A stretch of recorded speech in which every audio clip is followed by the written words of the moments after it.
L'atelier intitulé Automesure, l'INR au bout du doigt, réunit chaque semaine une demi-douzaine de participants.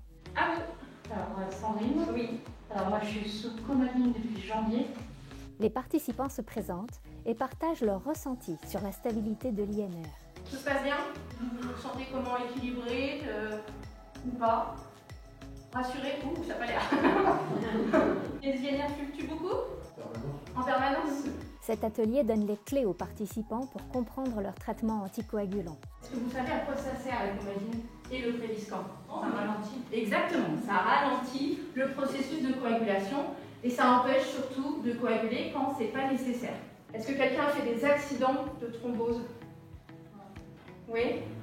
Ok, bon, on en parlera tout à l'heure alors. Ensuite, c'est le moment de découvrir l'appareil d'automesure et le stylo autopiqueur. Vous aurez la poubelle ouverte et clac. D'accord? Les participants commencent à manipuler ces objets pour en comprendre le fonctionnement et les règles d'utilisation. Puis vient le moment très attendu de réaliser un premier INR avec le Coagucheck. C'est bon?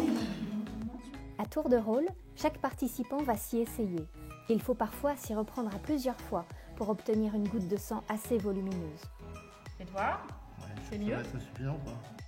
Non, pas du tout. Ça c'est trop petit par exemple. C'est un bon exemple. Regardez, oula, magnifique. Hop. Parfois, les patients viennent avec un aidant, comme par exemple cette mère et son fils.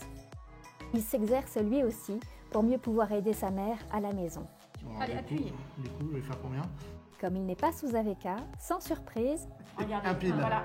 comme toutes les personnes qui ne prennent pas d'anticoagulants de type antivitamine K, son INR est égal à 1. Dans la journée, les INR, ça varie un tout petit peu aussi. Donc pour avoir une vraie comparaison, pour valider le fait que vous fassiez tout seul comme il faut que ce soit le plus proche du laboratoire qui est quand même toujours la référence. Donc vous avez le laboratoire, vous faites prélever, vous rentrez, vous faites votre INR au Coagucheck. Le moins possible il y ait d'écart entre les deux prélèvements, mieux c'est. Donc comparaison sur les 2-3 prochains INR, Coagucheck, laboratoire. Je vous dirai s'il y a une bonne corrélation entre le laboratoire et le Coagucheck.